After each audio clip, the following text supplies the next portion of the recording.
Hello, everybody. Welcome to episode 81 of the Titanforge podcast. My name is Ratnos, joined by my friend Tettles. Yo, what's up? Yo. Welcome. And my friend Trell. Yo, what's up? Yo.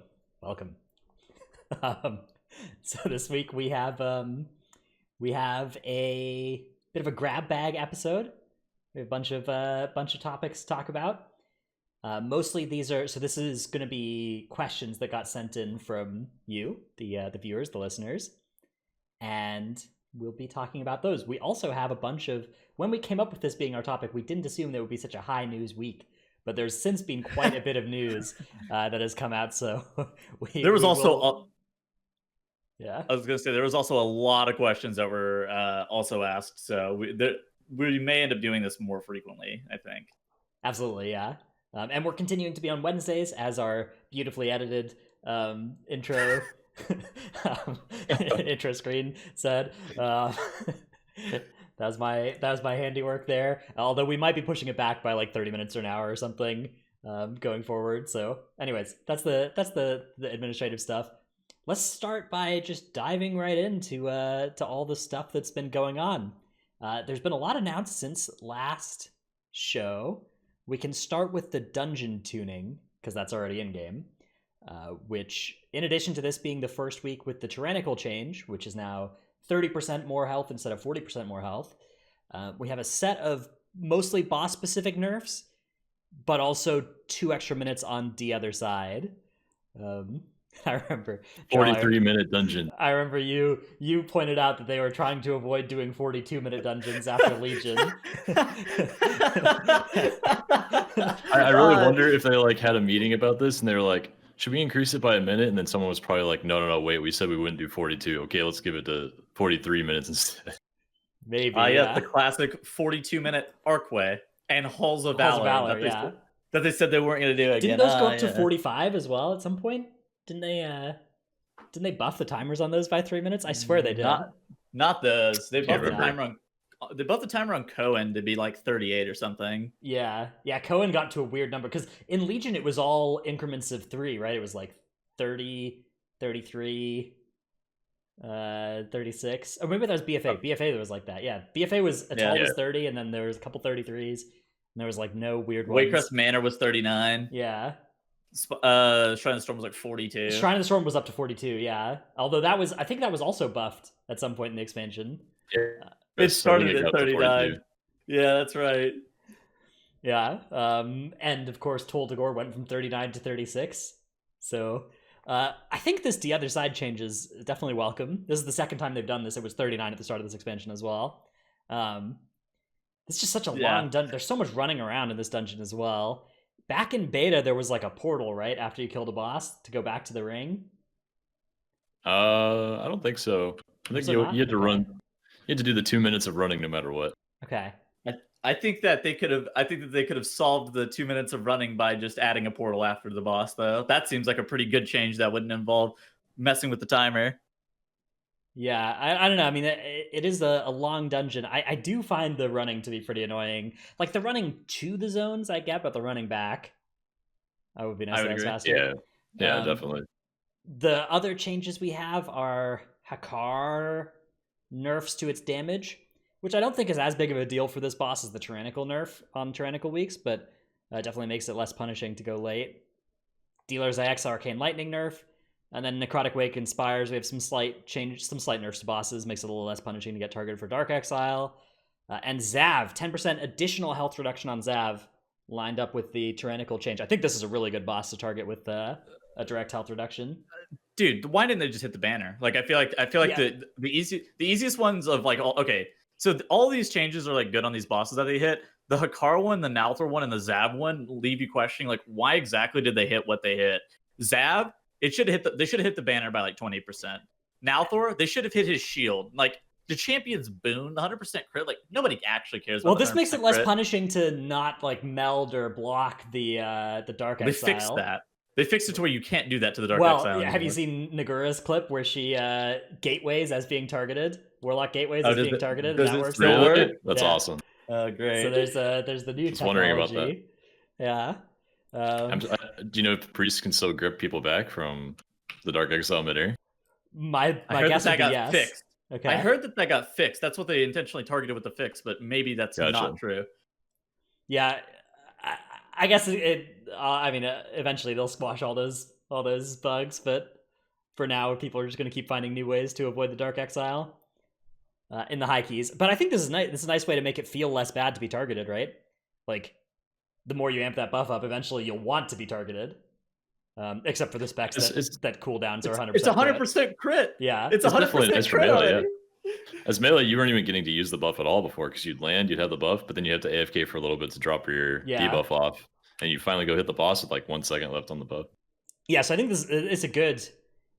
Like you said, then, you know, this is kind of more than doubling its duration, right? Because its effective duration, especially for melee, was like 5 seconds, so it's gone from 5 to 20 instead of from 15 to 30, which I think that's pretty sweet. Hakar, I think, also could have used health or shield size scaling. I'm not sure. Okay, Hakar and Nalthor have the same issue of they'll cast their shield immediately as the other one expires. That's the issue with both of those bosses. Is like they can cast like shields back to back, so they can just be permanently shielded if you're slow on damage. And so it's like that. The DPS check, it's like it exponentially gets worse as you get farther away from the DPS check, and it gets like it's like you're falling off a cliff where, you know, 1 key level you can do the boss in 2.5 minutes, and then the next key level it's like 3 minutes 45, and then the next key level it's like a 7-minute fight, or whatever.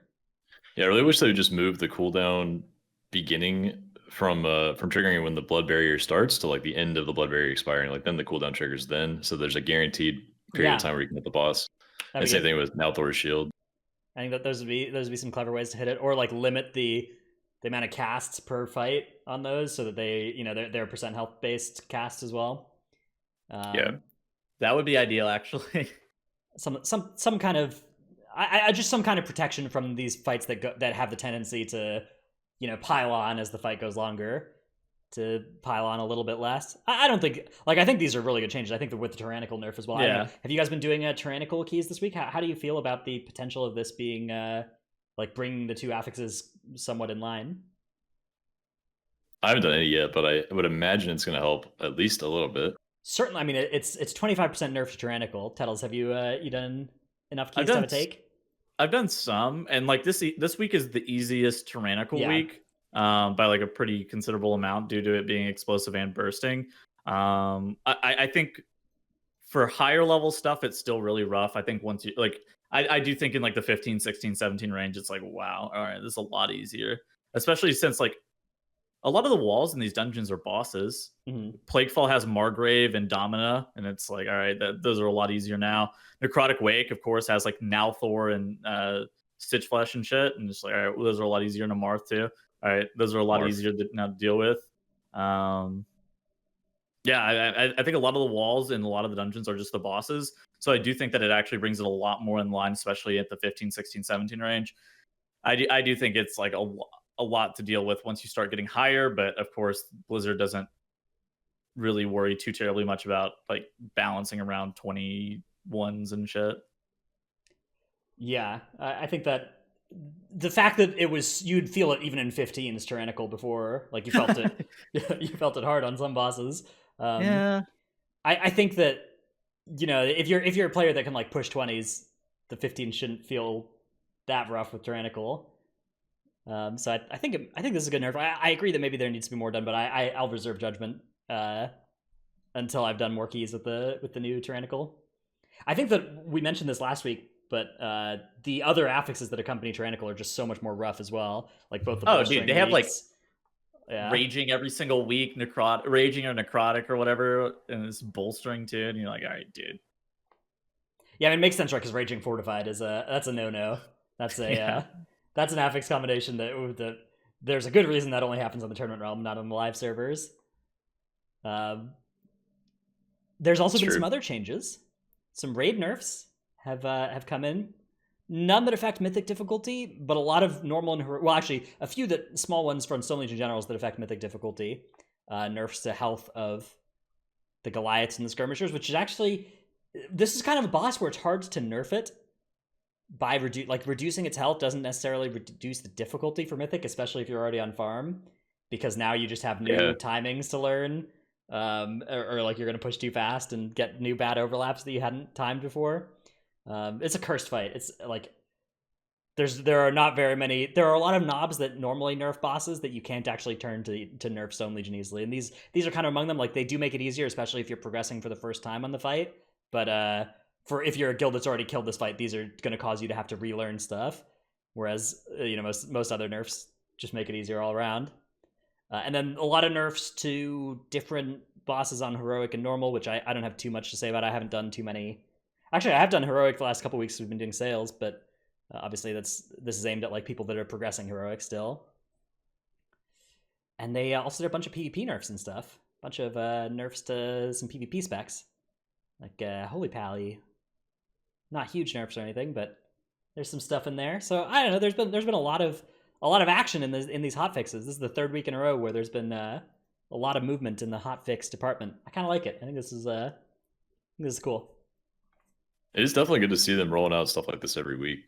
And I think from what I saw on Twitter, the PvP community was happy with the changes for the most part. I think they were expecting some off-healing nerfs from Rep Pallies and Holy Pallies, or Prop Pallies. Yeah. Same thing.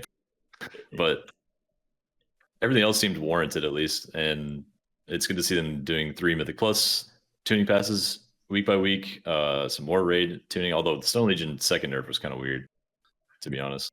Oh, dude, the nerfing it back to back is a really weird change. Like, I don't know why they don't just. God, what would they even hit on that fight? Like, you could hit the shield size on the commandos in the intermission again for the third time. You could hit just like the damage of the mechanics, right? Those are nerfs that are just always going to hit the fight. But like when you reduce the health of mobs in a fight that's based around push timings, what they need to do? Everybody.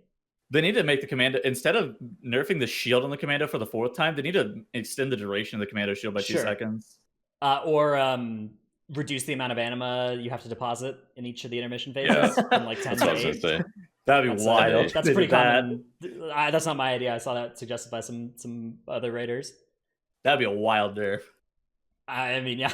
It's kind of the nerf. This kind of has that effect because you're already often now bringing Goliaths into the intermission, and those drop 3. So it's kind of, you're pushing way earlier than you used to. Okay, so that's all the like small news. The big news, obviously, is the patch 9.0.5 PTR, which is now live and comes with it a lot of changes to covenants and legendaries and stuff. But notably, the big thing is the return of Valor points. So for those who don't know, Valor points are now going to come back. You can earn them from M+ or from doing your callings. And then you can use them to upgrade your M+ gear to item level 200, 207 if you've done all the 5s, 213 if you've done all the 10s, and 220 if you've done all the 15s. And it's keyed off the achievement right now, which, based on the way this achievement's implemented, would suggest to me that it would be account-wide. My reading of this initially is that this was not going to be account-wide, but the more I've looked at this, the more I've thought, well, the achievements are account-wide. I don't know how they'll do this without it being account-wide, without like retooling the achievement. But so I mean, they basically don't mention it here, but I mean, the existing Keystone Conqueror achievement will increase the cap to item level 213. Like the existing achievement is account-wide. So I don't know. I'm convinced that it won't work like that, but my guess would have been that it wouldn't have.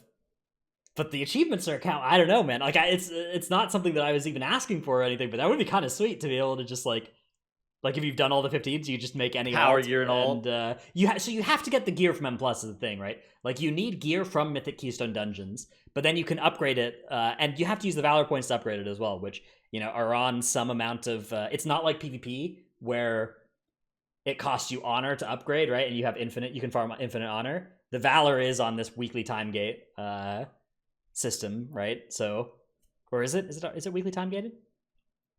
I would assume so. I actually don't remember 100% seeing that. Let's see. Yeah, Valor with a weekly cap. Yeah. So, okay. It does mean that upgrading to, unlike in PvP, you can't just like upgrading one piece of gear to 220 is more expensive than upgrading it to 213. And so you'd have to kind of decide between like 220 or a bunch of 213s or whatever for an alt, that kind of stuff. With honor, right? With PvE, with Valor, that's true, right? Because the Valor is weekly capped, so you can do less items at a higher item level. In PvP with honor, you can just do any amount to higher item level. Because the honor is the conquest, right? The 213 and the 220 cost the same amount of conquest and different amounts of honor, whereas for Valor here, that would be a difference. Which okay. I don't mind, but is worth noting.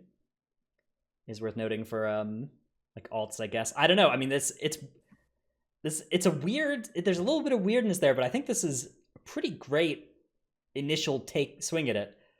I think there's a lot to be said about this, especially because like your Mythic Plus gear can have tertiaries that you can upgrade, right? The items you buy from the PvP vendor can't have leech, can't have avoidance.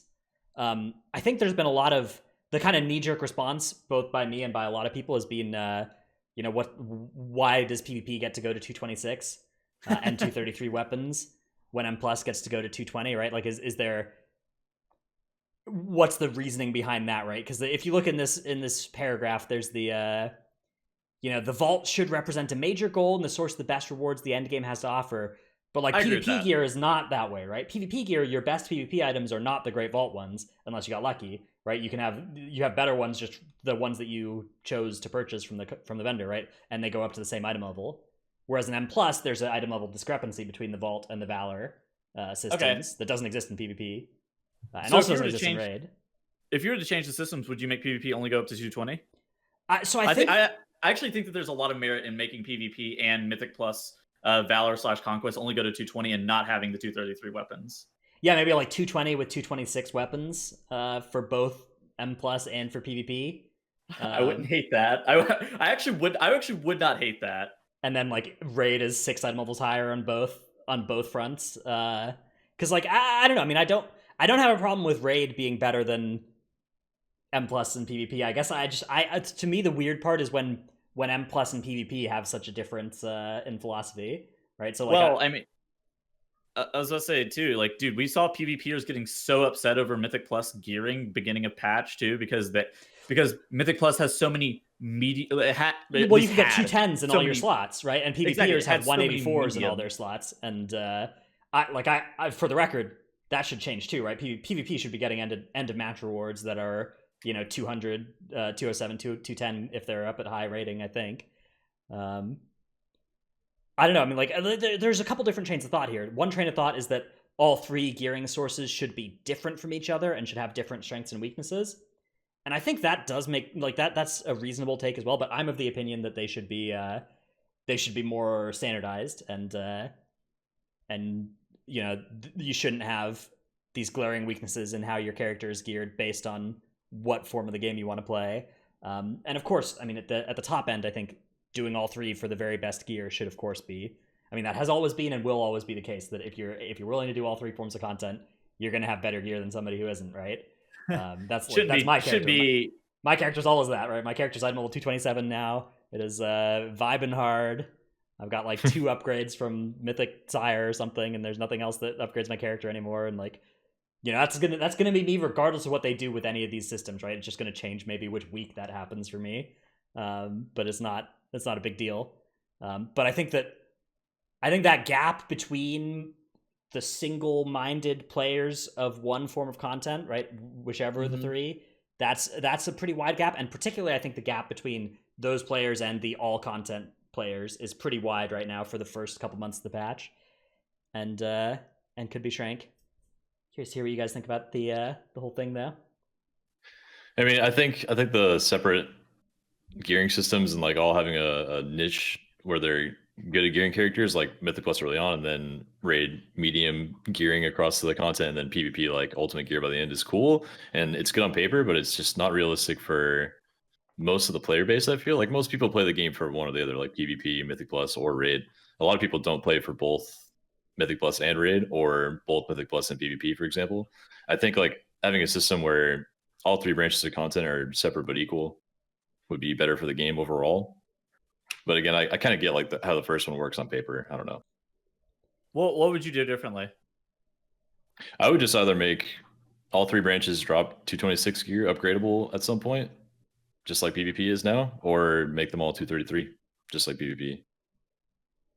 Interesting. I mean, so I do have a slight problem with the system as a whole too, but it's a little bit different of a problem. I think that like gear is going to get mega stale. Like, we already have this issue where, dude, I don't know how many pieces of Raid gear I'm wearing, but it may be like 2 pieces total. One or two.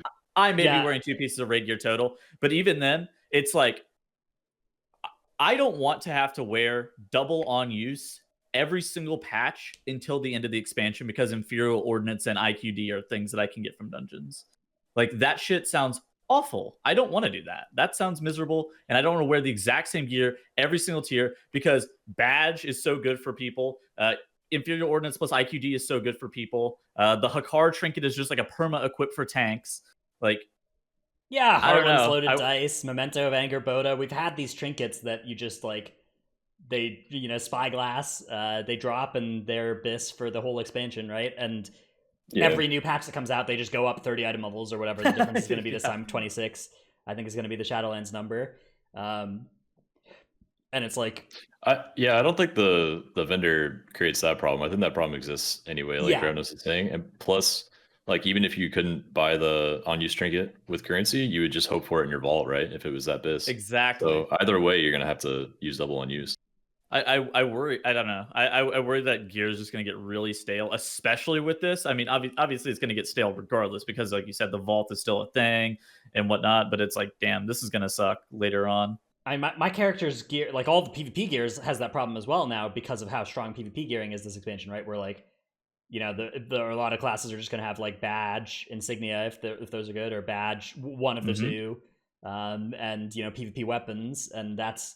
Like our characters are they're gonna be the exact same items, or like 10 out of 14 the exact same items, just bumped to a higher item level as the game goes on, rather than, you know, when the raid gearing, at least every single item changes from patch to patch. And I think that some middle ground could perhaps exist there, where like there's seasonal Mythic Plus gear and seasonal PvP gear. They kind of did that a little bit at the end of BFA, where they introduced those new PvP trinkets in the last season, right? You remember the Breach, Maledict, Breach. No, the Maledict was like all expansion, right? But it was no, Maledict came out in season 3. Oh yeah, okay, yeah, and it was good season 3 and season 4, and then season 4 the Breach came out, right?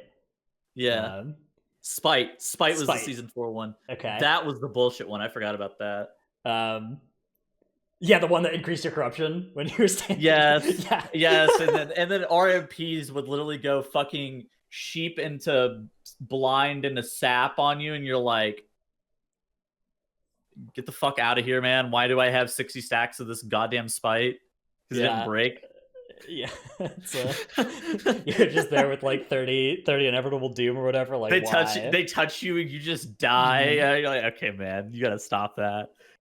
But I do think that like I don't know, like a prideful set of trinkets, and you know, the next seasonal affix can have a next seasonal affix set of trinkets that can be like either it modifies, like it replaces the trinket drops in dungeons in M+, or it like it is purchasable from a vendor for Valor points or something.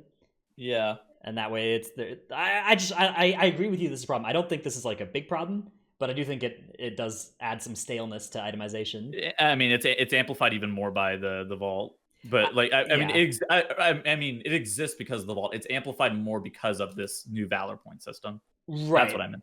The vault and the conquest gearing and the conquest vendor are the big sources of like how your character can so reliably have the same 10 items next patch as it has this patch.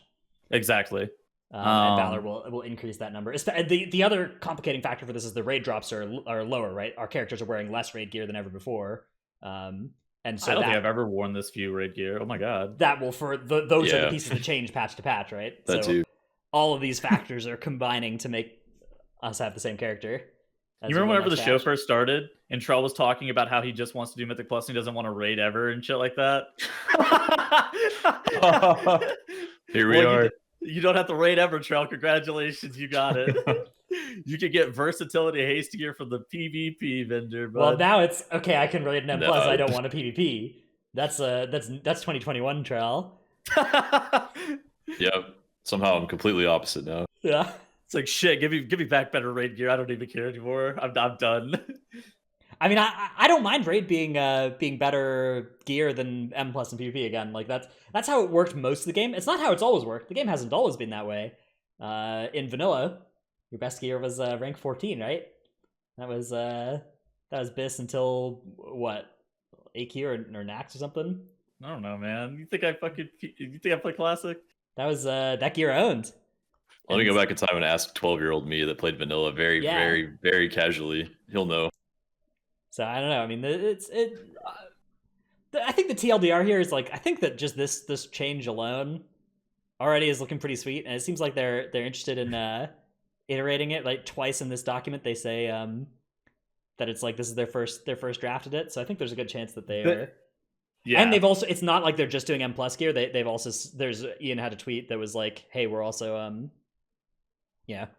we're looking at iterated raid gear. Yeah, it's just, and raid has problems too. We just, it's harder to address that mid tier, which makes sense to me. I mean, dude, this gear, like this thing in isolation, really good change. Does not fix the problems of the gearing system as it currently stands, though.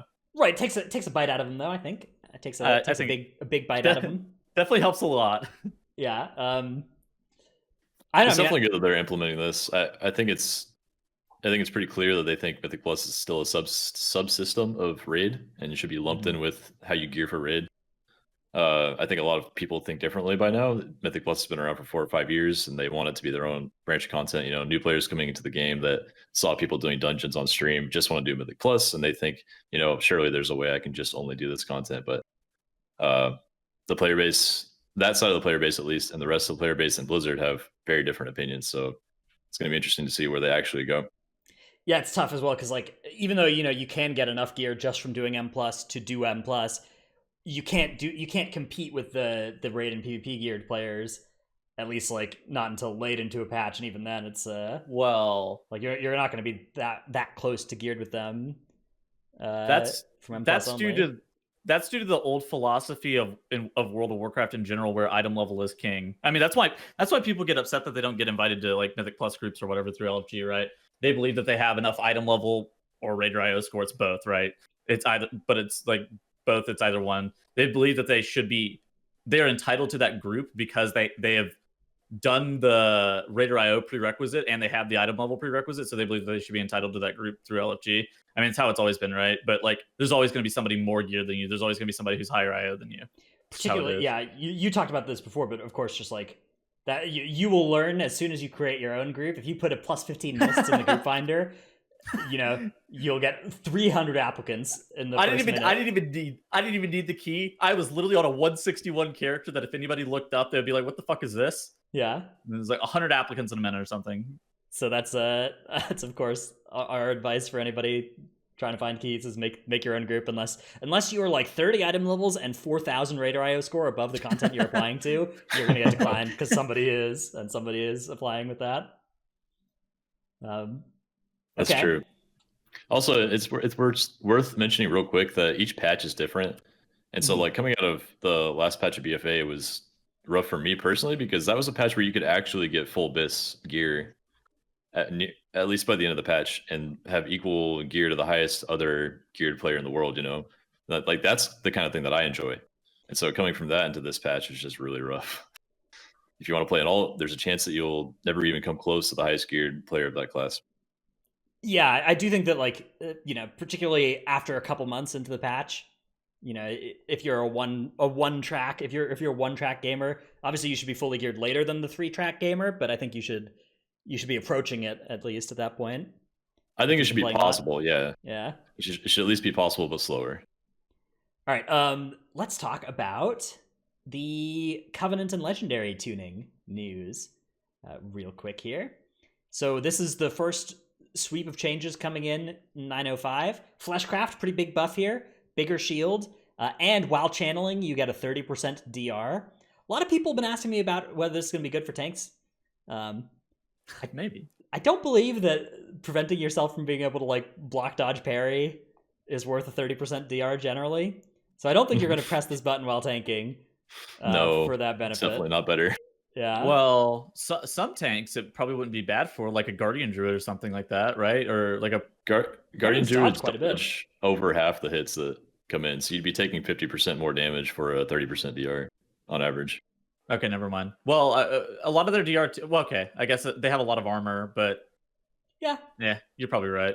In those moments, they're usually like, the thing is also like Guardian is generating they're generating their Iron Fur by using globals, right? They're generating all this stuff by pressing their buttons, right? So it's not just Fleshcraft versus no Fleshcraft. It's Fleshcraft versus Fleshcraft Thrash. versus Thrash. Yeah, Fleshcraft versus Swipes, right? I also wonder if it's gonna work like just through the shield. It's 30% damage reduction, or if it's like it's while channeling.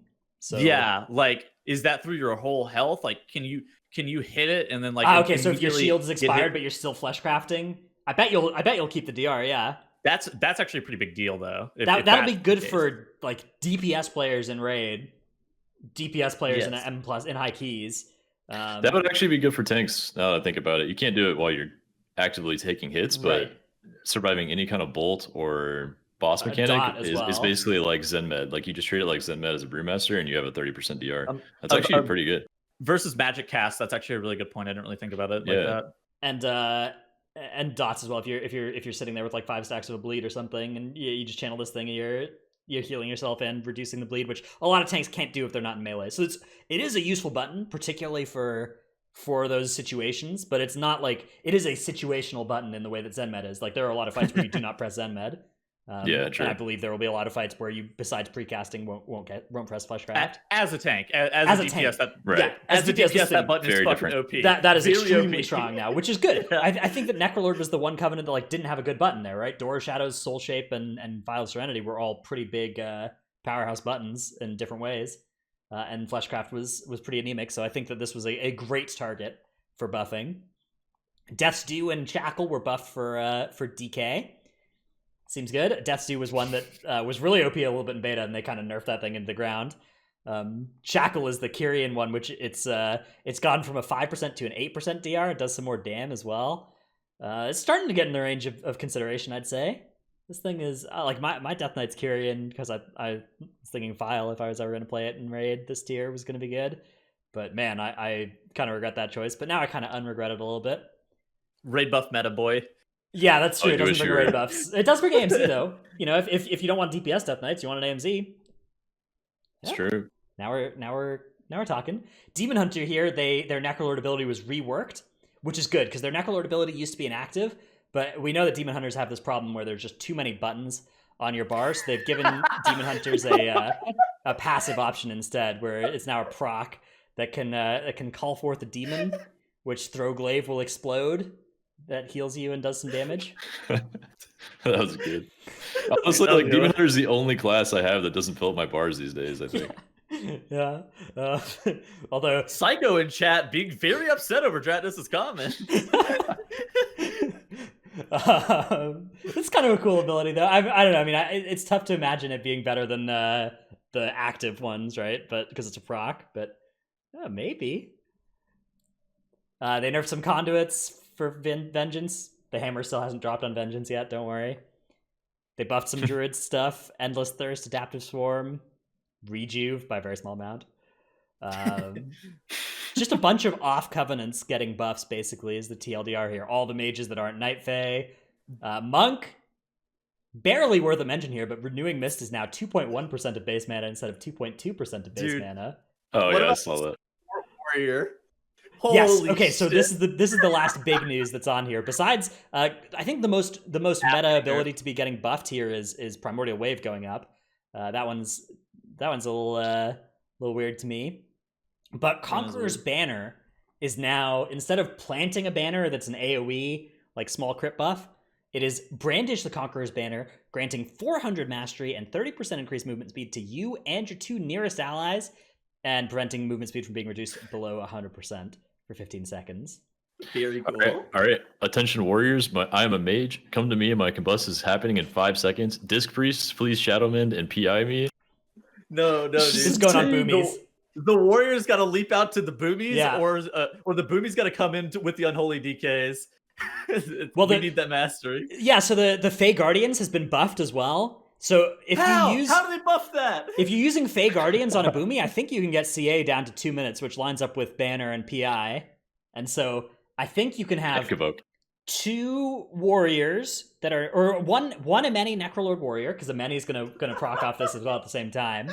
Then like 2 Fey priests and 2 Boomies, and just the warrior and the priest aren't here to play video game, right? They're here to support the boomies who are playing World of Warcraft.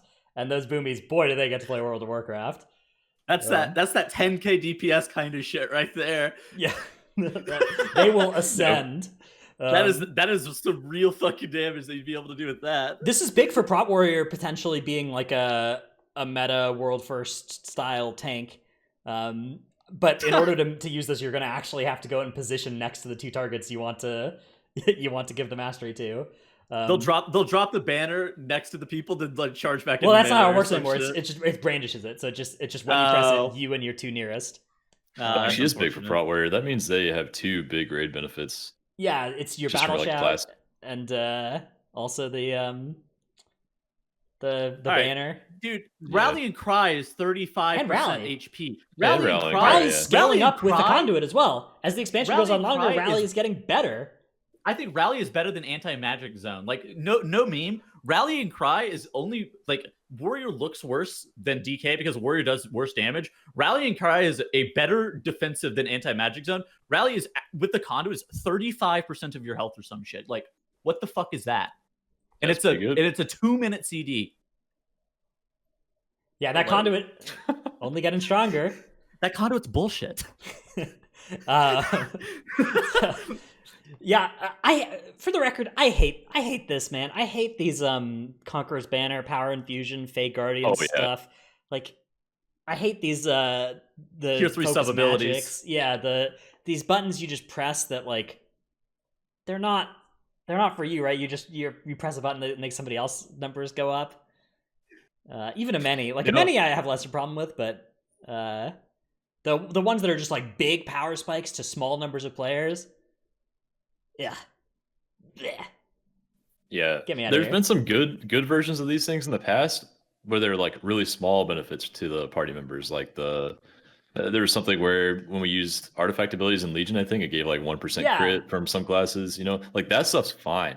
But when it's something like 25% haste to one person only, it just, or like 400 mastery to the nearest two people, that's a lot, That's going to cause a lot of grief with other players in the party.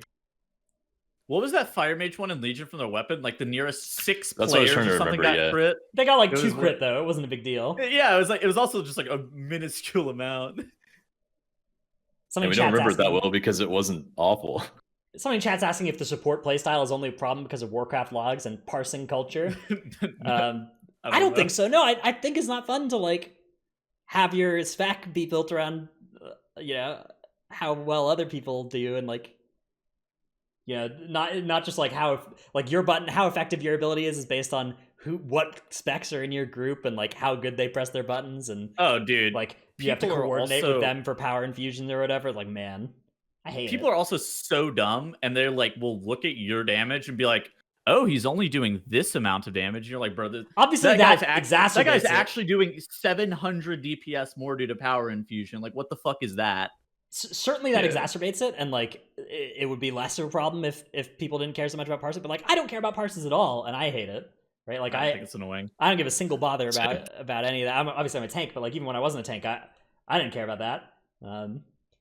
Yeah, I'm a Windwalker. I don't ever get PI, but I see the 200s in my raid, like one of them get PI, and I just feel bad. Yeah, I mean, I like the memes that it creates. Don't get me wrong. Anytime there's a good meme economy, I'm on board. There's some good flame between the hunters in my guild about power infusion, which is really fun to just stoke the animosity there whenever possible.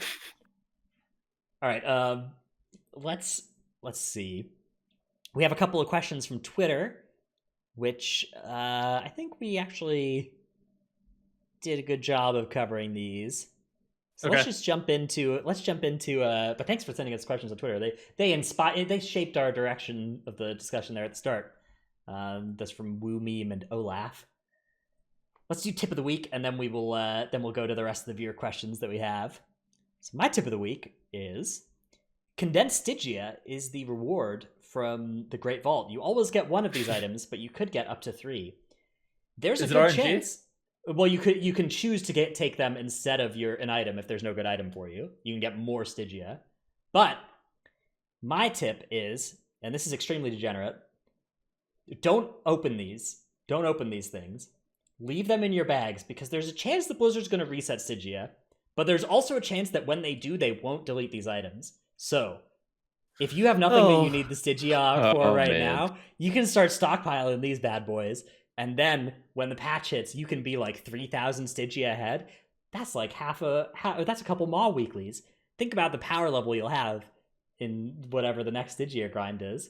Maybe. Dude, you were so degenerate. It's nuts. I don't understand why you're like this every single patch, Shatness. This man farms Aya the Jailer 8. This guy is out here fucking optimizing horrific visions. This man is running Torghast on like 100 characters and shit. It's like, oh yes, you guys ever turn your Hearthstone the opposite direction so you're facing the right way after you hearth? That actually was a good tip. People talk to me about that tip more often than any other tip I've given. Really? Yeah. Okay, that tip was also the tip was ridiculous when you said it. This one equally ridiculous.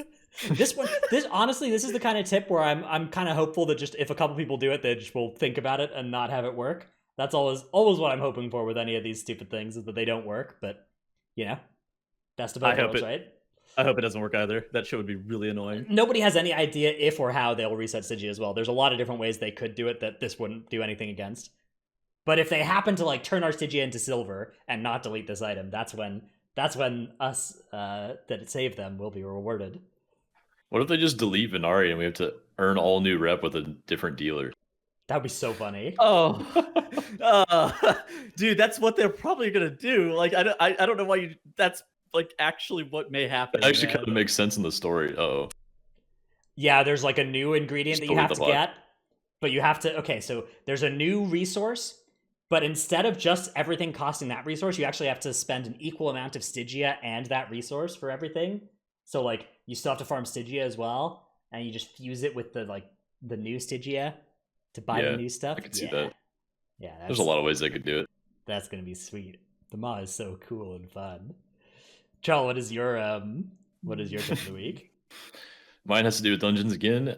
After the first boss and Mist of Tyrannus Scythe, there are 2 mobs you have to fight before you start the maze, but you can actually pull 4 more mobs into that 2-pack if you just tag them through the gate on the right side with some like 30 to 40 yard range ability. So you can make it a 6-pack and you can potentially get more count in the dungeon that way, unless the fairy goes right. Obviously, you're going to have to fight them anyway. Yeah, there's a couple of spots where you could theoretically pull through the wall, I think. I think even if you are going to go right. So if you go right into that room, that's the double room, right? That's the room with, is it? Is it right off the bat, it's just a single pack in the next room. But so you should pull it in. Like, it'll save you time even if you're going right. It'll definitely save you time. And yeah, on the right route, at some point you can do a double pull if it's the like far all the way around the maze path. There's the double room. That's always really good to get. Which, fun fact, that double pull exists because on beta there was a bug where if you got that, just ended every time, and they could never fix it, I guess, so they just deleted one of the walls. That was a good one. That was a really good one. They broke it, and then they just deleted one of the walls. So that room, you're able to turn into like an 8-pack, and that shit's really efficient too. It's like far right, isn't it? Yeah, it's like far right. It's right twice in a row, and you get that nice banana room. So good. Oh, I love the banana room. Yeah. All right, let's do clip of the week. Tettles, your clip of the week comes from our fellow caster Nagura, and this is what we were talking about with Nalthor. You found the clip here of the Warlock Gateway. So they may have actually fixed this on this week, but you used to be able to at least like grip. You may still be able to do this, but you were able to like grip and gate and use other abilities to get out of this. Yeah, so there was the Dark Exile on her, and then she gateways and is still here. That's awesome. She knows she's a hacker, man. Yeah. Look at her. She's jumping around. Well, so this is when is this from? This is 2 days ago. 2 days ago. Okay, so I guess that was still last week in the EU servers. So maybe it hasn't been fixed, or maybe it has been fixed rather. That could have happened. So I could be wrong about the timing of all these. I suspect it will get fixed at some point as well, even if it's not right now. My Blizzard Entertainment. I mean, they've been fixing stuff every week. Do you want to do Patreon names and then QA? Yeah, like really long QA of your topic, whatever you want to call this section. Yeah. So that's the plan. And I figured we could do something fun with our Patreon reading this week. Let's alternate who says the name. So we'll each go. Okay. And we'll each say a name. So I'll start. This is coming. then we'll do we'll go around in a clockwise fashion, so it'll be Trell next. Okay. So the first order is Paul of US Proudmore. Anastasia wants to remind you to buy your girlfriend/boyfriend something nice for Valentine's Day. Fukin into Kukin. The person reading this is a Dratanos but closer stan. Oh, this is from the MDI, yeah. Go for it. Valor points huge pog. King of Skills. Zuko. Ja. Irish Dratanos' Dino Pillow. Frone. Trekkie. The Marsh Hare. Regulus. Never Nude. Chewie. Dratini. Dratnos regrets appearing twice in Next International. That was the acronym of the week. Ziv XX. Happy Lunar New Year. And then there's no way I can pronounce this. I got sent the video as to how to pronounce this, but What? How come I didn't get sent this video? because By I'm you. How come by I didn't me? get sent this video by you? I want to hear you read this. Oh, all right. Chuck Bung Nam Moy. With an exclamation point. I think that last one's moi, but I'm not Moi? sure. No, dude. There's No, there's it's no not way. moi. There's no way It's- any of those. It's they all have Cambodian, accents on man. them. It's Yeah. Cambodian, man. Ah, Whew. I should have put myself Or somewhere no, else it's in the order. Vietnamese. It's Vietnamese. It's not Cambodian. It's Vietnamese. Okay. I'm being dumb. All right. Charlie, you're up next. All right, back on schedule. Brad Ceratops. The Necris. Revdil, Nevok. Sinmora. Eevee, Frost Decay New Meta, Stevenson. An unnamed benefactor. Take Light of the Protector and Frenzied Regen off the GCD. Woe Bonesy No Verse. No trick. Tuttle's how are you so bad at this? I don't know. I scheduled a Tuttle's Flame. Settles is still on GCD on the last one. Sire Dematicus. That was pretty good. Please contact the law offices of Sean Gill if you've ever been a victim of apron theft. Diemat, Syncope. Gamer Dad in Training. 45. Also, Council of Blood Floor Pattern triggers my OCD. True. Supra, Lufer. I guess I'm a DH main at heart. Feels bad. Oh god, hold on, I was doing something. Okay. Hanny's gonna pump in Shadowlands. Nyx, Flick with an exclamation mark. Google Tettle's memes and your character's name and post the first one in the Titanforge podcast general channel in Discord. Gallic, Bruceif. Chewy. Dratanos Rats Abyss, No Esprit Nerfs. Pepe Laugh. Point Right. Afflux. Dabrowski. M Sanity, Please let my survival hunter have a raid spot. Rerolling Shaman to avoid having to get a lust pet. PogChamp. Wow, that's a huge commitment for just that. They are a lust pet, man. They're a wolf. Canyon and Moon Sonara of Emerald Dream Division 7 and Area 52 Scraw, Xena. My lover got me an off-brand dino pillow, and I had to smile through the pain. and Happy Birthday, Nyx, we love you. All right, dude. That dino. Okay, no meme though. That dino pillow. That there was pictures of that. Very funny. It was not the same one. It looked very similar though. It was really good. Dude, I wonder how many companies have started making this, or copies of this dino pillow, after it's becoming famous. After its Probably debut so on the many. Dratanos show. Yeah. All right, let's move on to our long Q&A segment this week. First one comes from Clopiu from YouTube comments. Do you think M Plus should have more individuality in a way that you can have dungeon talents, like PvP talents, and classes can be appropriately buffed or nerfed in M Plus specifically? What would this look like? Would it work? What other options could there be?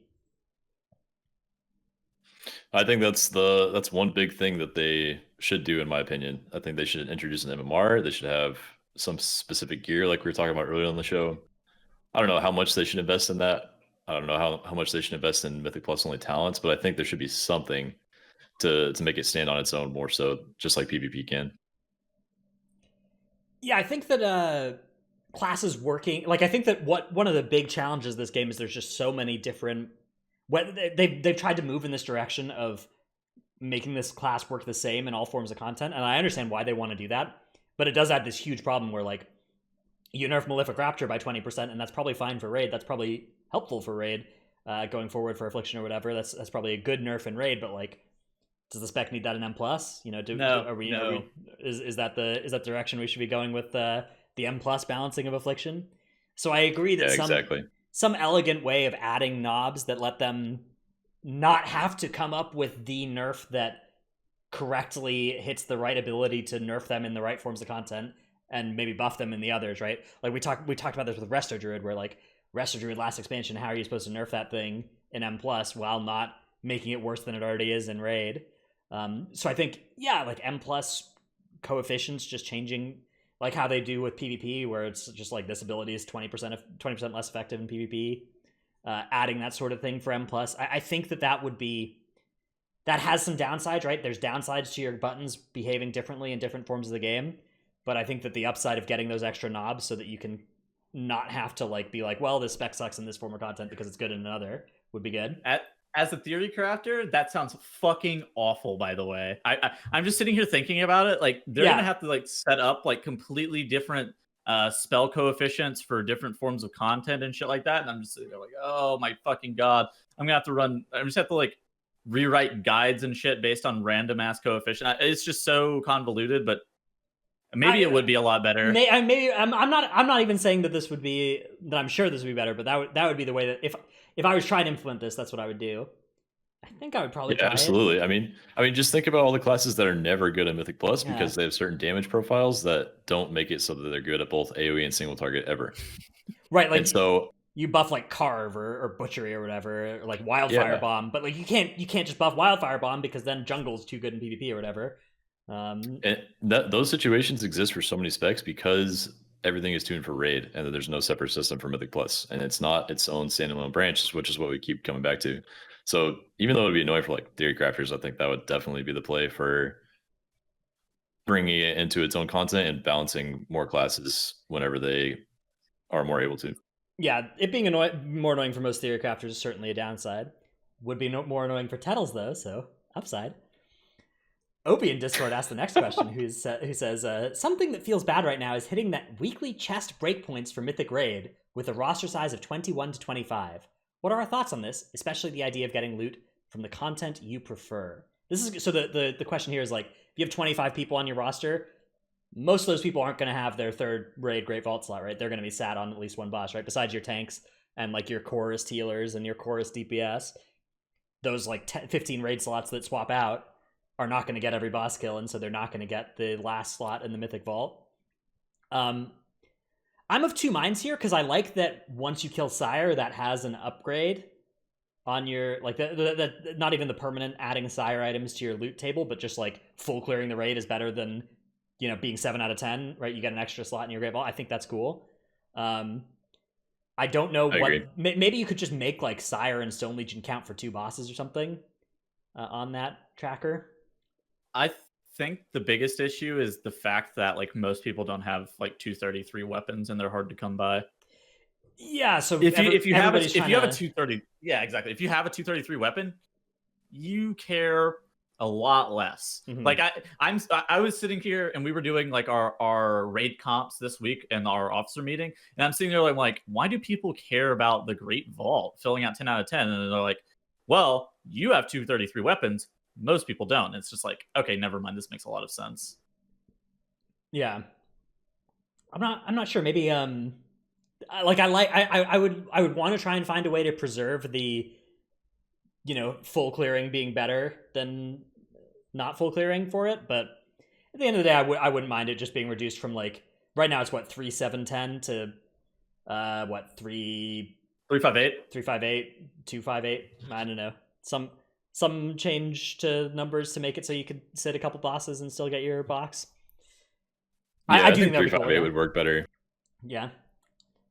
All right, next question comes from Richie V in Discord, who asks, how far do you think you can leap up in world ranks rating wise If I'm in a World 1200 guild, would a World 100 guild even trial me? This is a very common question for. I don't know how often you guys get this while streaming, but I get this one all the time about like climbing the ladder of mythic raid guilds. Yeah. There's not really like a hard answer for this. I don't think.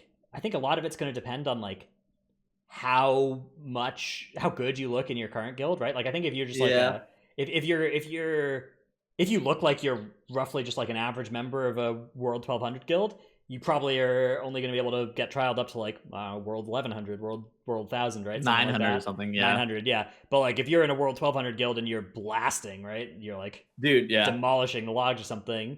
There's a good chance that you could get trialed up to World 100, absolutely a possibility. Yeah, I mean, so we have recruitment open right now for people in our guild, and like if you're coming and applying to our guild from a World 1200 guild, you better look very compelling. And whenever I'm talking and we're like a World 100 guild, and when I'm talking about very compelling, you better have like 99s like straight across the board. You need to be absolutely just fucking blasting in that guild because you don't have experience, right? So if you're trying to get, especially in a World 100 guild, if you're trying to get a trial, you can either have like one of two things. You can either have experience or you can have like just straight up the most obscene numbers of all time.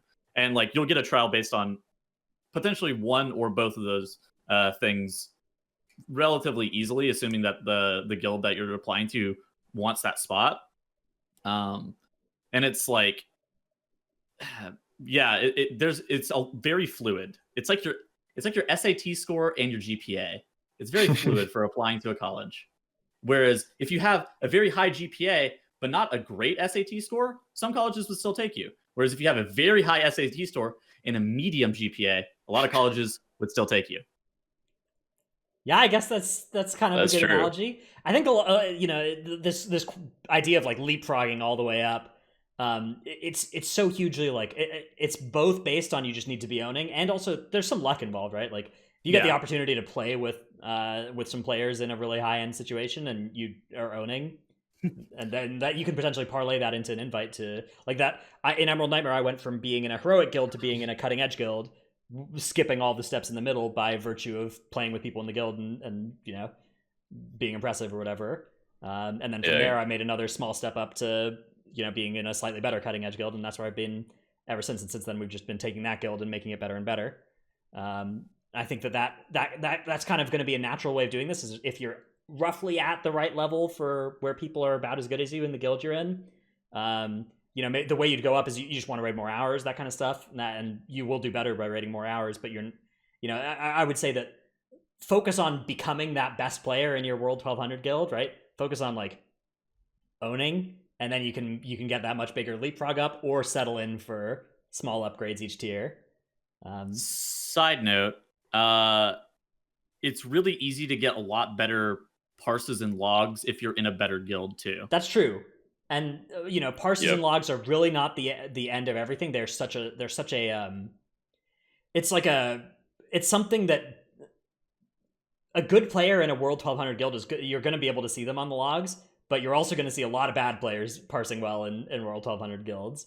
So it's not like a clear thing. And like you said, you're not going to see like rank ones from those guilds because you can't get a rank 1 parse when your kill time is twice as long as the other guys. Yes. Like yes, exactly. You're spending half as long in Bloodlust. It's not happening.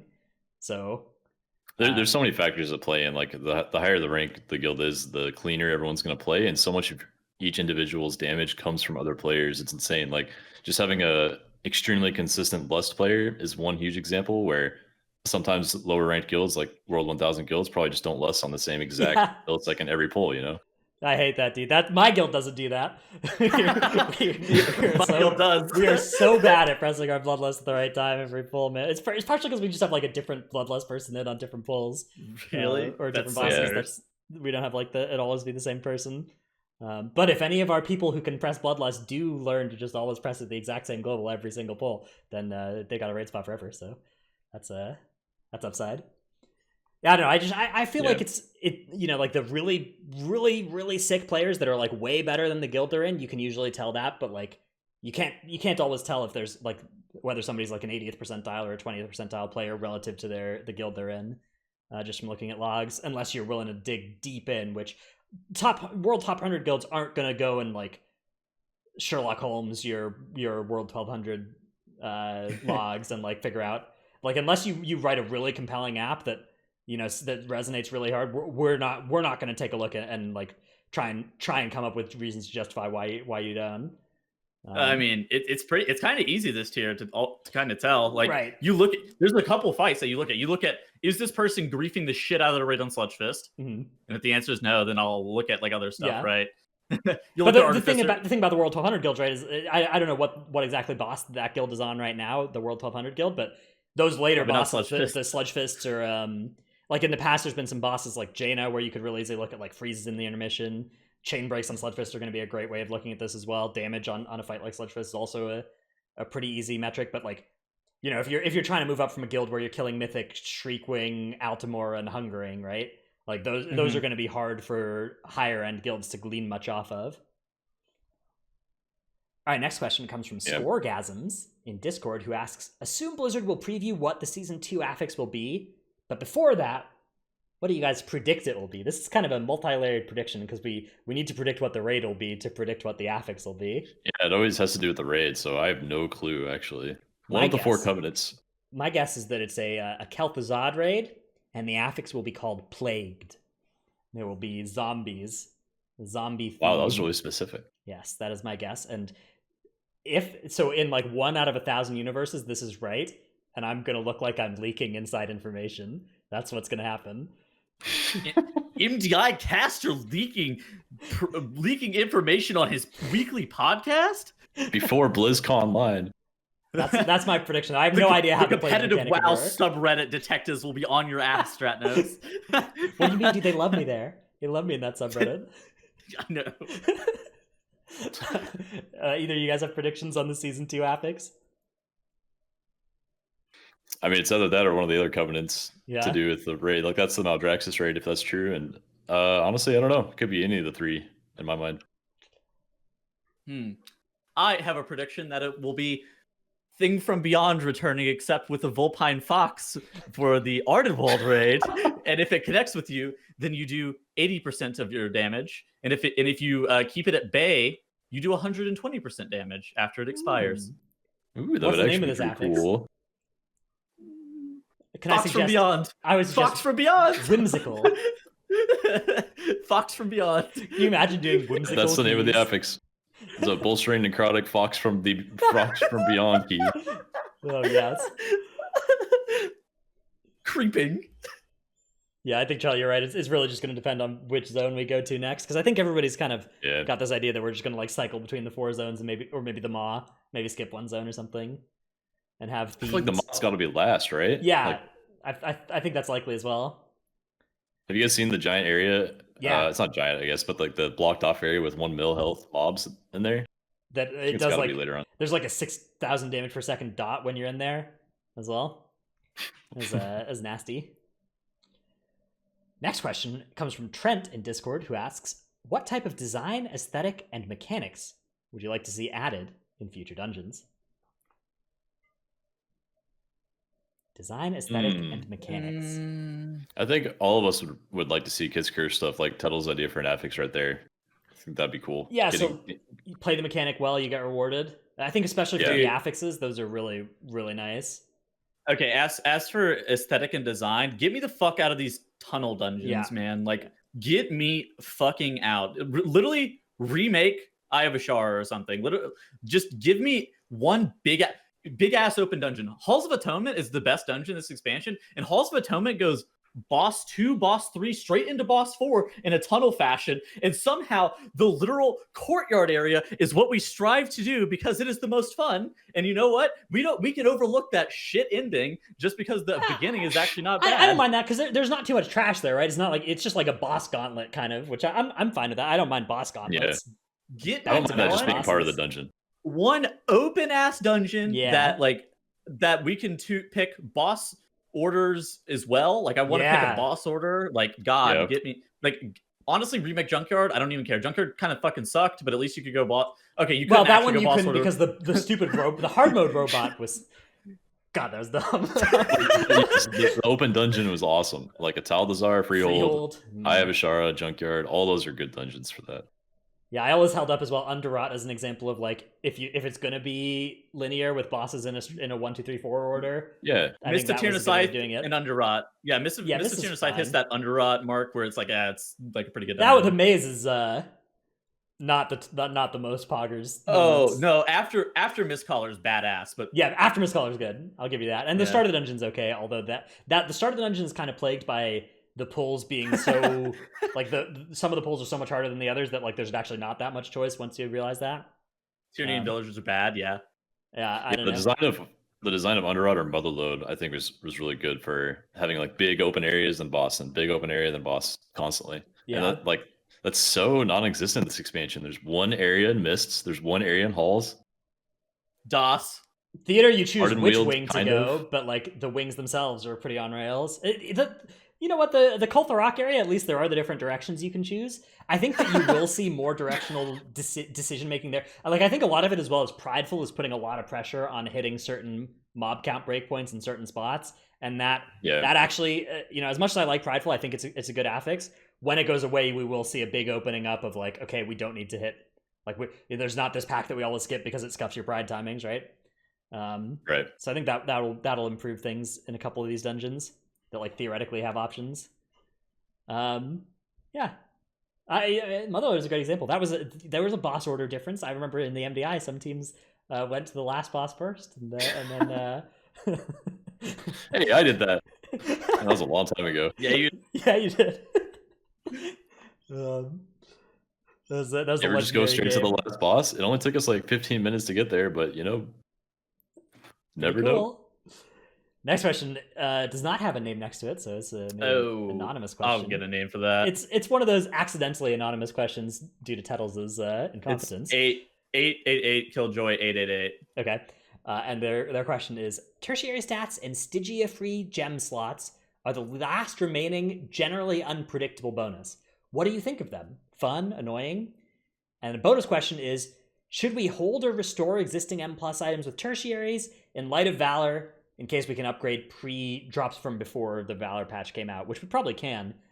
Technically that's going to be a gain, like upgrading an item to 220 with Leech. If you've got one that if that item would be good, restore it, sure. And hold on to them.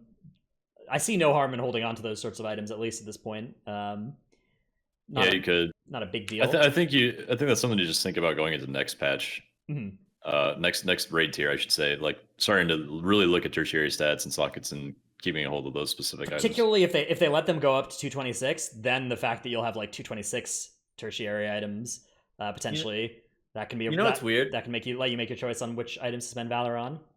This is probably a controversial opinion, but I actually don't mind tertiary stats and gems this patch. Yeah, I think that being able to get gems from Venari, them being restricted down to 6 slots, tertiary stats have always been kind of like fucking whatever, right? They've always been kind of a meme, and you can also like tertiary your cape now too, so at least you can have some tertiary stats rather than 0, which is a big deal for healers. Going from like 0 leech to 2% leech as a healer is like a pretty big gain. True. And like honestly, I don't feel super bad about where tertiary stats and gems have landed. Yeah, I like gems right now. The only pain point for me is the intersection of tertiaries and I guess gems to a lesser extent with the BOEs. Like the raid BOE, having the tertiaries, having the gems is something, but that's just a BOE problem that without that, I think that items having like slight bonuses, some way that you could get an upgrade from Shriekwing 20 weeks into the expansion, but it's like not a big deal. I think that tertiaries and gems are in a great spot for that, especially because you can get the gems from the Stygia. How much more would you be willing to pay from a BOE for a BOE that has a tertiary on it? I think I spent an extra like 500k on Leech this patch. Wow. That's more than I thought. Leech is sweet. It was a deal. Good. It was. I thought it was a deal. 500k. Yeah. I don't know. I've been pretty broke. I've been like down to $1 million usually, so oof. I'd spend probably like 50, 100k more on tertiary. I wouldn't spend more than like 5 digits more on speed. I would be willing to spend. Those are sweet. I would be willing to spend 5 to 10% of the value of the item more. Dude, Legion Avoidance Yeah, owned though. I think I actually agree with Tuttles on this. That's weird. I don't know, man. I don't think I want to spend gold on like Leech or Avoidance. It's like the Dude, it's the champion mindset. I don't know. These are the kind of things when you're I hate you. when you're trying to not just have the Famed Slayer title, but actually have He's your guild flexing. show He's up on the flexing. list. He is flexing flexing. so fucking hard. I hate him. Bro, we all got Fame Slayer. Shut up. Oh, I control F might, no results found. Next question comes from comes from Richie V in Discord, who asks, "Why are there no pick bans in Arena and MDI?" This is a very frequent question in MDI. The answer for that is that it balloons practice. A traditional pick ban system would balloon practice time such that you're no longer practicing 8 dungeons, but you're practicing like, if you want to practice 2 comps per dungeons, now you're practicing 16. And realistically, with different kind of pick ban systems, you might be practicing 3 or 4 comps per dungeons, perhaps. And you know, now we're talking about quadrupling the practice time. A lot of solutions to MDI class diversity come with this problem of ballooning practice time, which has a couple of bad effects. Mostly, it's unfun for the players, and also the routes are just going to get more boring. People are just going to go one pull at a time more, which it would look more like live keys, I guess. But I don't think that actually makes it that much more engaging to watch, and it further expands the gap between Echo Perplexed and the rest of us, right? Where like if you're trying to tell me that my best plan, I can take my best plan and like try and beat Echo's best plan. If I have a really good idea, I can maybe make that happen, right? My best plan can maybe be better than Echo's best. If you have a gimmick. Yeah, if I come up with something cool, if I have some cool way to use a new spec, some cool route in a dungeon. But if you're telling me I need to beat their third best plan with my third best plan, that's not happening, man. There's no way I'm beating Fragnus's third best spec on my third best spec. That's not remotely close to the realm of possibility, man. Yeah, basically MDI pulls go where it takes several hours to learn like the really, really big pulls, and you can like barely do them without dying with the comp that you have. So if you swap comp, there's no way you just can do that same pull, and you have to redo the entire dungeon, because if you redo one pull, you generally have to redo like 4 before and after it. Especially So it's oh, sorry, finish. It would just be so boring to watch like really slow MDI runs with all kinds of different class diversity. Even though it'd be cool to like see your class do certain pulls, the competitors just wouldn't really have fun with it, I don't think. I mean, dude, can you imagine like trying to reroute with Prideful? Yeah.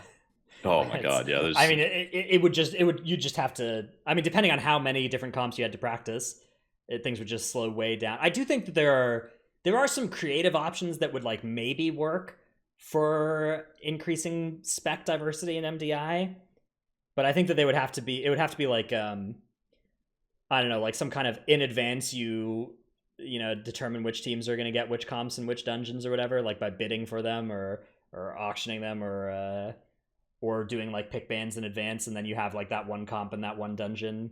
There would have to be some fundamental overhauls that I don't think that it really, like, I don't think that seeing Feral Druid or Survival Hunter or whatever in the MDI is something that we should shoehorn that hard.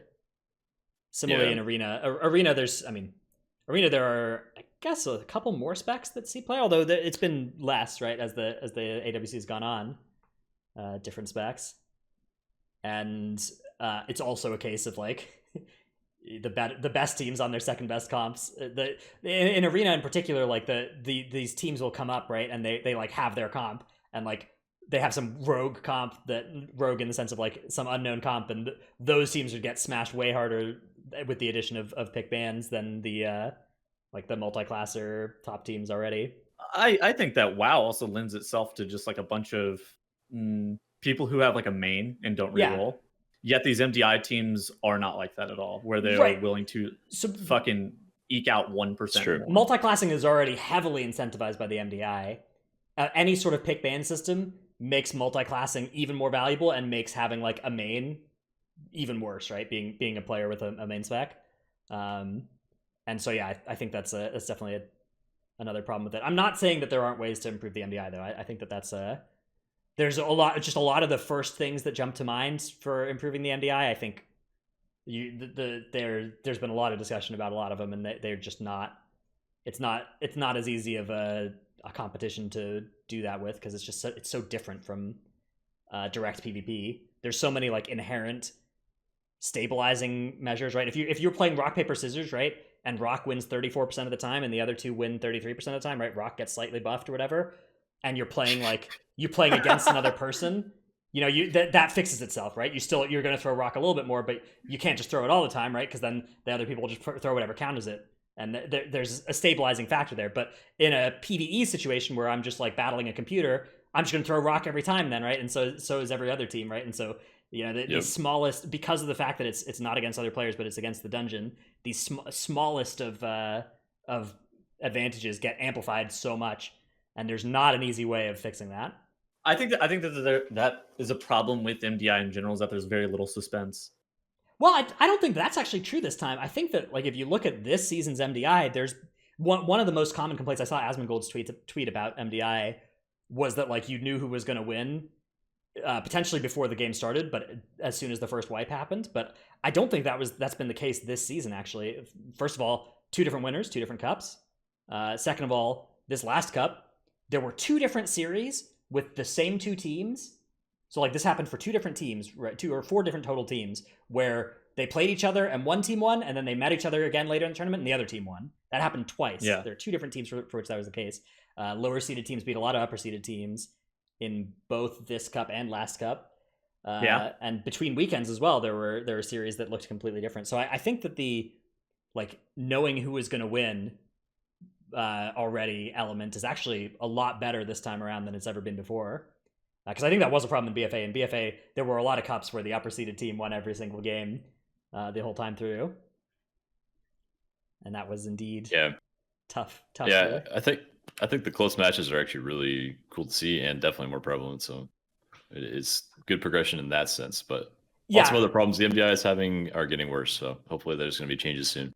To me, I think that there's a lot of changes you could make that make it either they aren't feasible for Blizzard to implement, or they make it worse for the players, or they make it worse for viewers, right? And so you could like any way you're optimizing one of those, there's a good chance that the change that's most obvious for optimizing any of those 3 categories hurts the other 2 or hurts one of the other 2. But I do think there are some changes that are just win-win-wins. JB had a document of this. I don't think these were all in that category necessarily, but I think several of them were. For instance, reducing practice time from 5 days to 2 seems like one of those things where it is neutral for the viewers and very good for the players, and by being good for the players, it's good for everybody. If it doesn't have any bad effects for the viewers, making it so that, like, the time trial dungeons don't show up with the same affixes.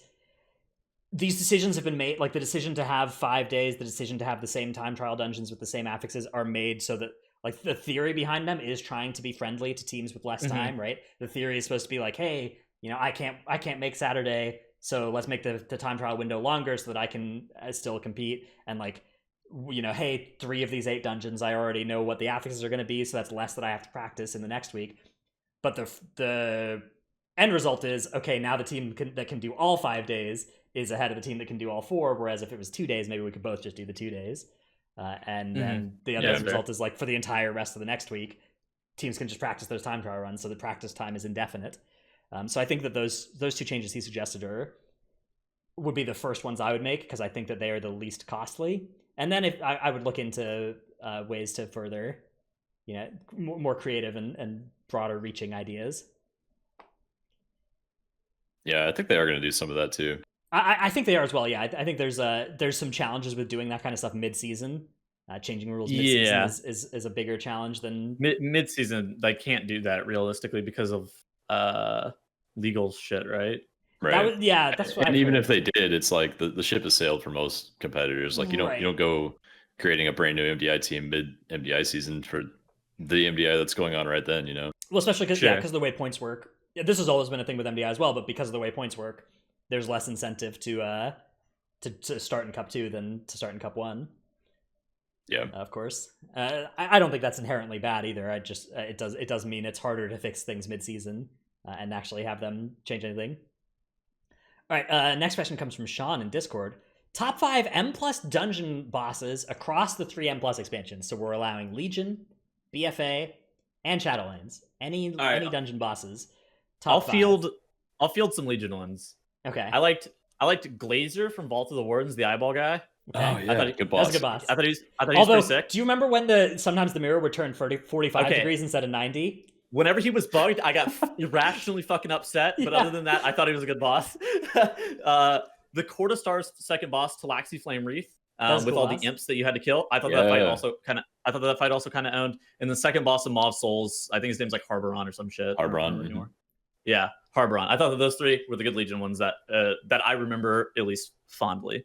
When you said Harboron, the image that popped on my head was instantly seeing a DPS die to the Scythe. Yeah. The Scythe, yeah. The Scythe was the fight was actually ridiculously hard, but I thought it was a cool designed encounter because like most people like you normally don't want to like stack up in melee just as a general rule and like move around the room with like the tank and like the healer. But like doing that fight, you could stack up in melee and you could be a lot safer due to the Scythe, and you could receive a lot more healing with the ads that were spawning, and you could drop puddles in a more uniform way, or you could just commit to burning the boss in your range play in the middle of the room and pray to God that they don't get scythed.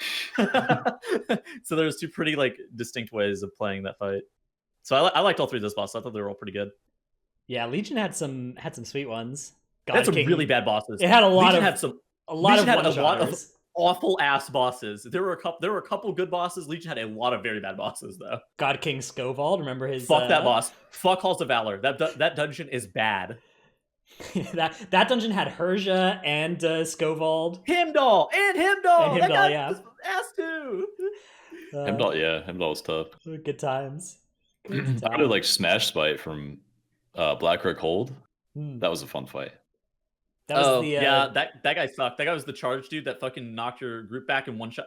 Blackrock Hold's bosses were the worst in the game too because they all fucking one shot you and they're all miserable. Blackrock Hold also had the like demonology abuse, the mage abuse, all the different ways that Specs could abuse the different bits in that dungeon.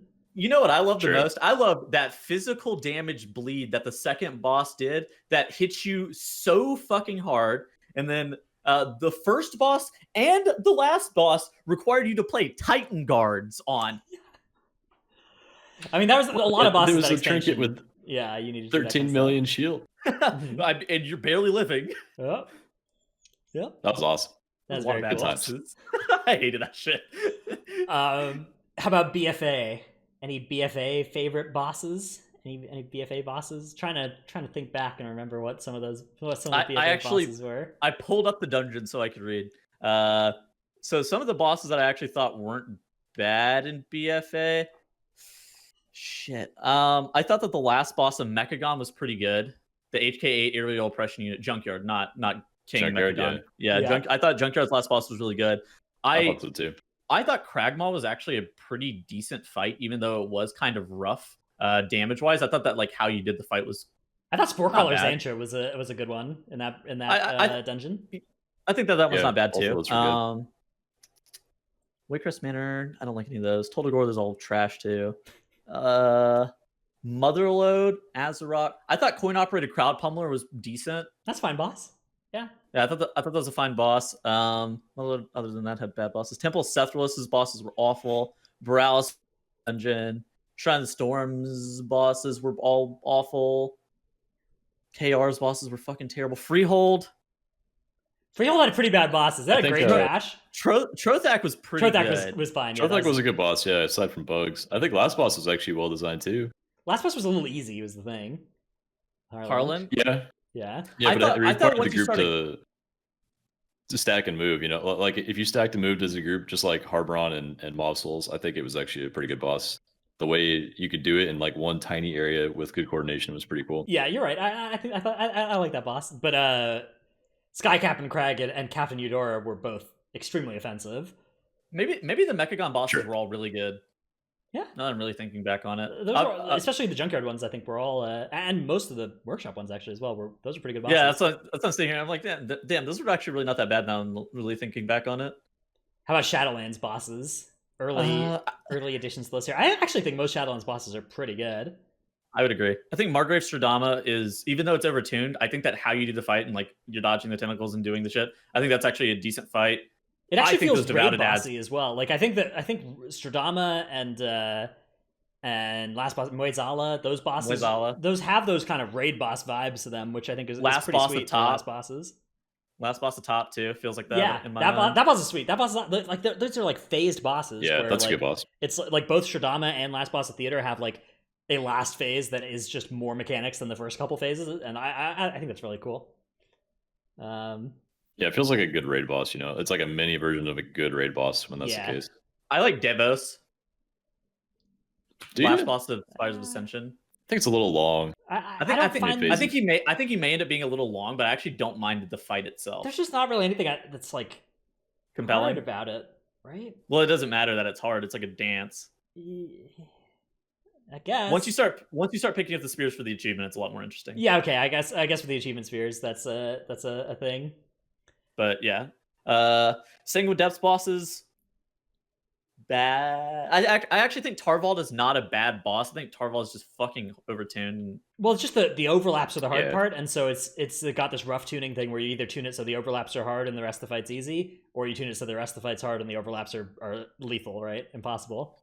Yeah, I think that's actually a good fight. I think that's going to end up being really good by the end. I do actually think that that's a good fight now that I'm really thinking about it. It was just like, damn, that boss is hard. Yeah, I think that they've done good targeted nerfs to Sanguine Depths bosses as well. Call is is pretty actually fun one. really good. That's a fun boss. Yeah. It does. That one feels like it has too little health. I don't know. That thing feels like it melts faster than any other boss I've ever fought. Yeah, I'm not a fan of like bosses with raid health that you don't feel like you're actually doing damage to. Like they kind of just die after a while, like Muzala and General Call. But maybe that's just my personal opinion. Yeah, Moizala feels like it has such a large amount of health to chew through, but it's like you don't see it on the meter because like 90% of its health bar doesn't matter. You're only dealing damage to 10% of it, so you just like don't see it on his health bar all the damage you're doing. But it is so much. There's so much to chew through on that thing. I think all the other side bosses actually like Hakar obviously difficult, but and has some problematic scaling with high keys. But I think the actual fight is pretty fun. Pretty cool. I don't love that. Yeah. I don't love that fight, and I don't like Zev. I think like management of ads that die and then res is actually there's actually some sure. Stuff going on maybe it's I because the bosses. Maybe it's because the boss's HP is worth like 3 times the amount of damage that you put into the ads. That's like why I hate it. I personally think all the DOS bosses are pretty bad, but maybe I think the Underworld one is pretty good too. I like the bouncy lightning mechanic that you have to manage while all the other stuff's going on. It's okay. I think that's cool. I don't know. I think the boss design is the area of M+ that has been chart with upwards trend since Legion. I agree with that. I think that's for the most part, yeah. The AoE cap and the formatting of dungeons has been the chart with downwards trend. Has been the that is bad shit. That is bad shit. The other part of it. All right. Next question comes from Muffin in Discord. I only got 2 questions left, so we're almost done. This one is how would you bring the other tanks in line with the most powerful tanks, and what could be changed to shake up the tank meta? Ooh. Well, first of all, yeah, go ahead. Oh, sorry. No, you did. You did. 5 of the tanks need buffs, 100%.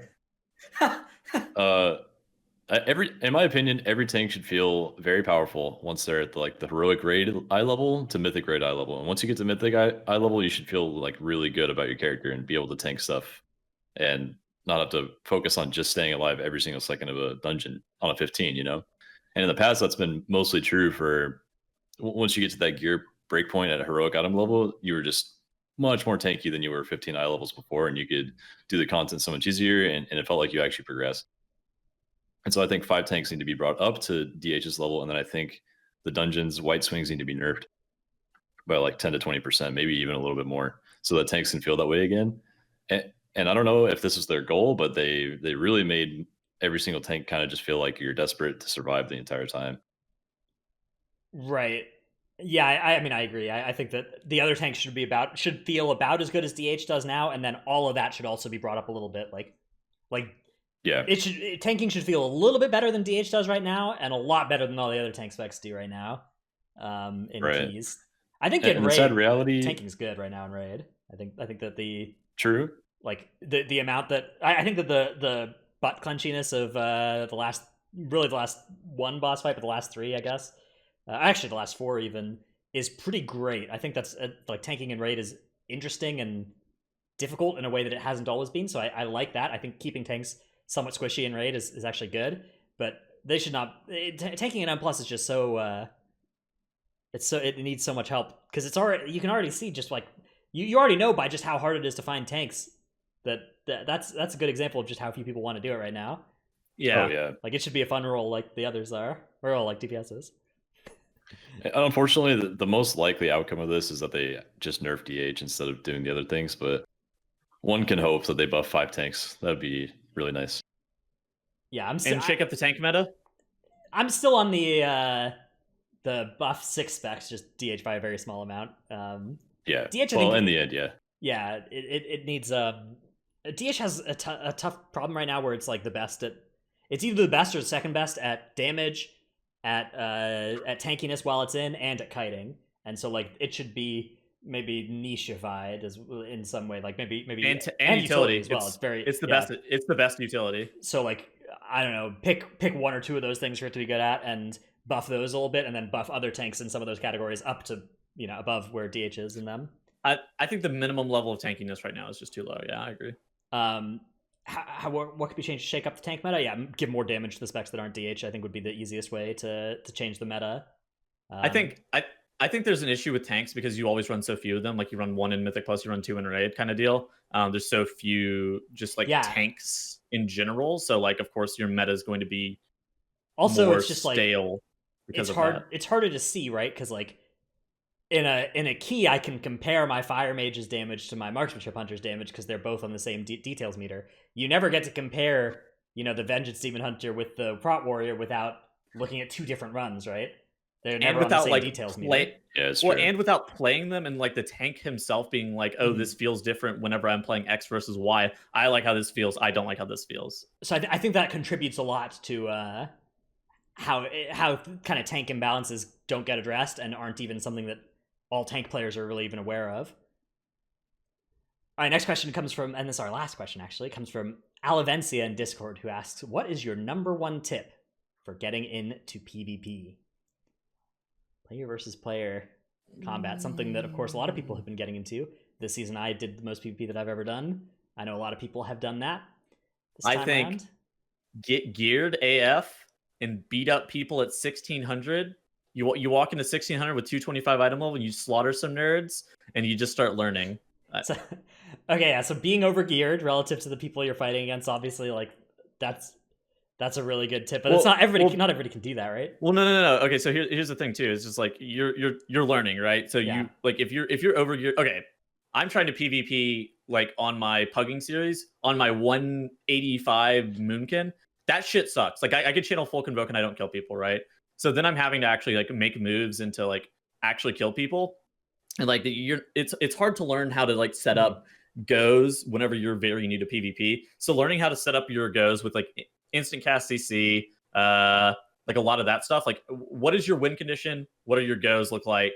And just beat people up like with raw damage first and foremost, and then come back and try to like learn the fundamentals secondly, and then just play with people that are fun to play with. I think those are the biggest tips. Yeah, I think that's the thing is like pugging when you're new at PvP is horrific, I'd say. So like finding some if you know anybody who is like even a little bit more knowledgeable about PvP than you are and that will queue with you, like do that and try and learn stuff with them. Try and see if they can teach you stuff or if you can learn from them. Watch PvP streams as well and see like of people playing your spec and see what kind of moves they're doing. I think those sorts of things, it depends on how you learn, right? Obviously, a lot of people learn a lot of different ways. Not everybody can just learn by watching a stream, but if that is something you can do, that's a very good way to get a lot of knowledge really fast. There's also a website called thelootdistrict.com, and it has a lot of PvP aggregate information, whether it be like what people are running for honor talents, what people are running for normal talents, what people are running for conduits, covenants, soulbinds, that kind of thing. And so it gives you information as to what people are playing as your spec at whatever bracket you're actually looking at, 2100 plus, 2400 plus. That website's pretty good. Yeah, this is kind of like that M plus site, the sub-creation site for PvP. It has that sort of data aggregation vibe to it, and you can look down and see like the percentages of the different talents that people are playing, and you can bracket it off to certain ratings. So that is a great little tip if you're confused about just what you should be running, which a lot of new PvPers are, right? Because there are a lot of specs where the PvP build is pretty different than the PvE build. So yeah, great tips. We might talk more about this sort of thing in a future episode, but for now, that's the end of this episode. We will be back next week for another one. Bye, everybody. Bye everyone.